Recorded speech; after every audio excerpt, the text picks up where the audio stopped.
بتائیں مجھے بڑی الارمنگ لگتا ہے کہ ایک سیکرٹ ٹگ آف وار بھی چل رہی ہوتی ہے ہر وقت. جیسے اب نئے فائنانس منسٹر آ گئے تو پرانے فائنانس منسٹر اب فورن منسٹر بن گئے, ان کا کوئی دل ہٹتا نہیں ہے وہاں سے جانے سے.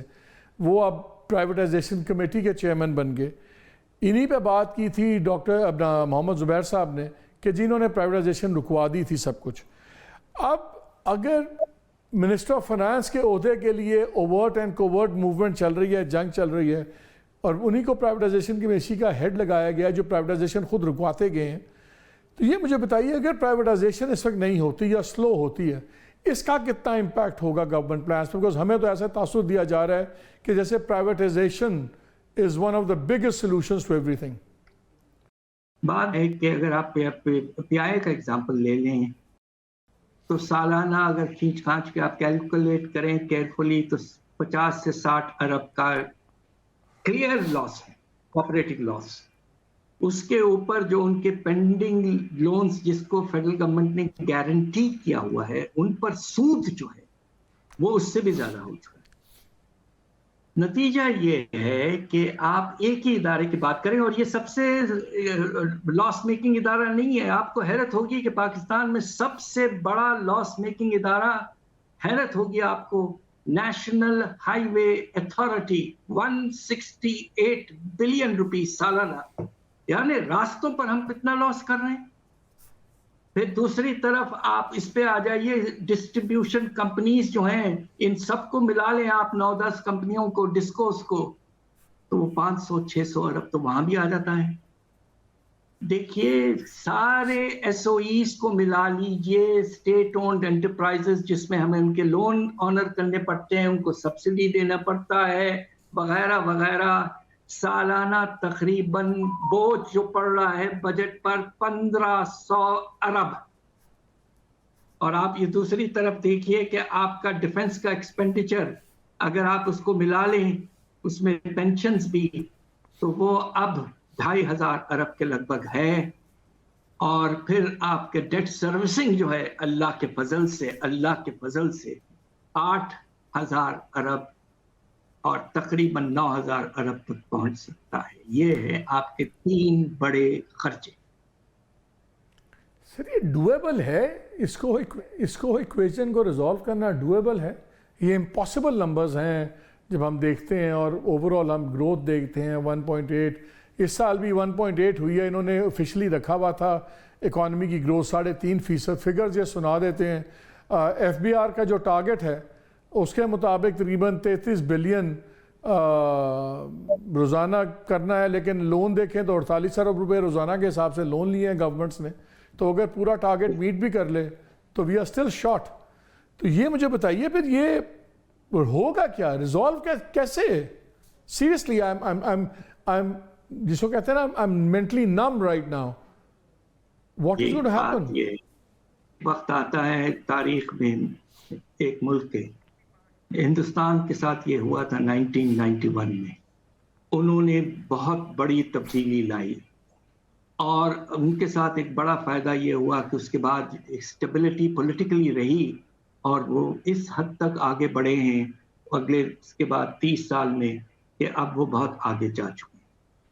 ایک وقت آتا ہے تاریخ میں ایک ملک کے, ہم نے کچھ حد تک یہ بھی دیکھا تھا ارلی 90s میں, مگر ہوا یہ کہ ہر دوسرے تیسرے سال حکومتیں بدلتی رہیں تو ہمارے ہاں وہ ترقی نہیں ہو پائی.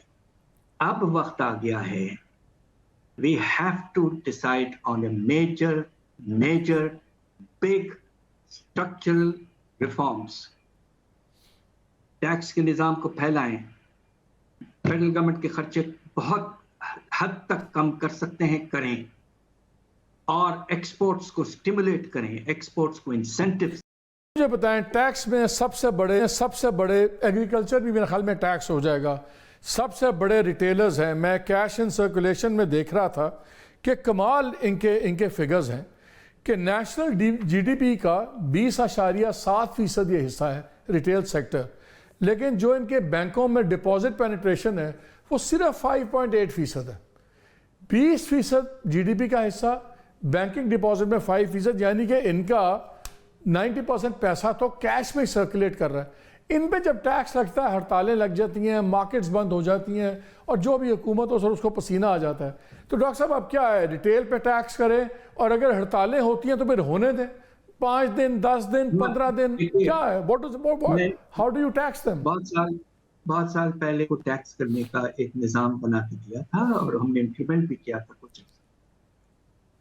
دیکھیے یہ انڈاکیومنٹڈ سیکٹر ہے جسے ہم کہتے ہیں, بالکل ہی انفارمل سیکٹر ہے, کیش ٹرانزیکشنز بیسڈ ہے, اور اس کی موٹیویشن یہ بھی ہے کہ اگر ہم ڈاکومنٹیشن کریں گے تو کہیں پھنس نہ جائیں ٹیکس کے نظام میں. تو آپ کے پاس ایک بہترین طریقہ, یہ سب کے سب ریٹیلرز جو ہیں اور ہول سیلرز جو ہیں اور امپورٹرز جو ہیں, یہ سب جو ہیں they are consumers of electricity. Electricity کے بلوں پر ایک مناسب آپ ود ہولڈنگ ٹیکس کا نظام لے آئیں. ابھی ہے مگر بہت ہی محدود ہے, اس کو سلیقے سے بنا کے لے آئیں اور امپلیمنٹ کریں ایڈوانس ٹیکس کے طور پر. اور اگر کوئی واقعی کہتا ہے کہ مجھ سے زیادہ لے رہے ہیں تو فائل کرے ریٹرن. لیکن سر اس میں ایک خطرہ تو ہے نا, اگر آپ بل کی سلیبز بنا کے کرتے ہیں, جس طرح یہ ہر دوسرے مہینے بل چڑھا دیتے ہیں, وہ چھوٹے سے چھوٹا دکاندار جس کا بل آج سے پہلے 1000 روپے 1200 تھا, آج اس کا بل 8000 ہے 10000 ہے, لیکن اس کی شاید سیلز اس حساب سے نہیں بڑھی ہوئی, تو الیکٹریسٹی بلز میں تو بڑا انفیئر ہو جائے گا. سیدھا ٹیکسیشن کیوں نہیں لگتا؟ آپ کو ایڈجسٹمنٹ کرنا پڑے گا. دس از اے ویری بیسک پوائنٹ. اگر آپ نے اس وقت 5% یا 10% لینا پروگرام ہے آپ کا, تو اگر آپ نے قیمتیں 1.5 گنا کر دیں یا کچھ کر دیں تو percentage has to be brought down. Sir مجھے ایک بات بتائیں, آپ وزیر بھی رہے ہیں, پوری دنیا میں سیدھا ٹیکسیشن ہوتا ہے ریٹیلرز پہ بھی, تو صرف ان کا یہ شوٹ ڈالنا اور بدماشی کے ڈر سے حکومت کو طریقے نکالنے پڑ رہے ہیں. اگر اتنے بڑے فیصلے کرنے ہیں, اگر یہ فوج رولنگ الائنس بنا سکتا ہے اور سب کچھ ہو سکتا ہے, تو پھر ریٹیلرز کو بھی پھر ایسے ہی لانا پڑے گا. پھر ہم مولی کاٹلنگ سے کیسے کام چلے گا؟ دیکھیے سب سے آپ کے جو بڑے ریٹیلرز ہیں, سپر مارکیٹس وغیرہ, اس میں track and trace system fully operate کریں, ریکارڈنگ آف انوائسز فلی کروائیں, یہ نظام پورے ملک میں پھیلائیں. تقریباً 40 سے 45% بڑے دکانداروں کے پاس سیل ہوتا ہے پاکستان میں. ان کو properly documentation, track and trace, digitalization, ہر چیز کر کے ان کو سب سے پہلے لے آئیں آپ پوری طور. اس سے کم از کم آپ کو 400 سے 500 ارب ایکسٹرا مل جائیں گے, اور پھر آہستہ آہستہ اس کو آگے بڑھا. ڈاکٹر صاحب بات یہ وقت ختم ہو گیا, لیکن آئی بلیو کہ یہاں پہ کسی نے بھی آرام سے تو بات ماننی نہیں ہے. اب وقت آ گیا کہ سخت فیصلے ہی ہوں. خیر, ڈاکٹر حفیظ پاشا صاحب, thank you very much for your time. Is always a pleasure to talk to you. ناظرین سنی, مجبوری ایسی لگتی ہے, ڈاکٹر صاحب بھی گورنمنٹ میں بھی رہے ہیں, ہر وقت ڈیل کرتے ہیں, کہ ہمیں بھی سائٹ سے آنا پڑتا ہے کہ نہیں ٹیکس ایسے لگا دو, یہ سیکٹر ہڑتال پہ چلا گیا, وہ چلا جائے گا.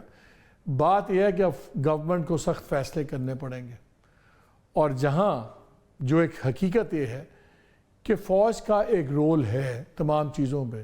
میرا خیال ہے اگر فوج نے صحیح معنوں میں امیج کو بھی درست کرنا ہے اور بہت سی چیزیں اگر کوئی نیک نامی کمانی ہے, تو یہ جو سخت اکنامک ڈیسیجنز ہیں ان کو امپلیمنٹ کرنے میں گورنمنٹ کا ساتھ دیں. یہ سیدھی سی بات ہے, یہ بس کی بات نہیں ہے ڈی سیز کی یا کلیکٹرز کسٹمز کی یا یہ ایف بی آر کے لوگوں کی, کہ وہ جا کے ریٹیل سیکٹر کو ٹیکس کریں, وہ جا کے ٹیکس کریں ایگریکلچر سیکٹر کو, جب سارے ذمہ دار خود پروونشل اور نیشنل اسمبلی میں بیٹھے ہوئے. یہ تو وہی والا ایک جو کہتے ہیں نا لارجر نیشنل انٹرسٹ اگر امپلیمنٹ ہوا تو شاید کچھ ہو جائے, ورنہ ہر گورنمنٹ کی جو نالائکی ہیں اس کا وزن آپ اور میں اٹھائیں گے.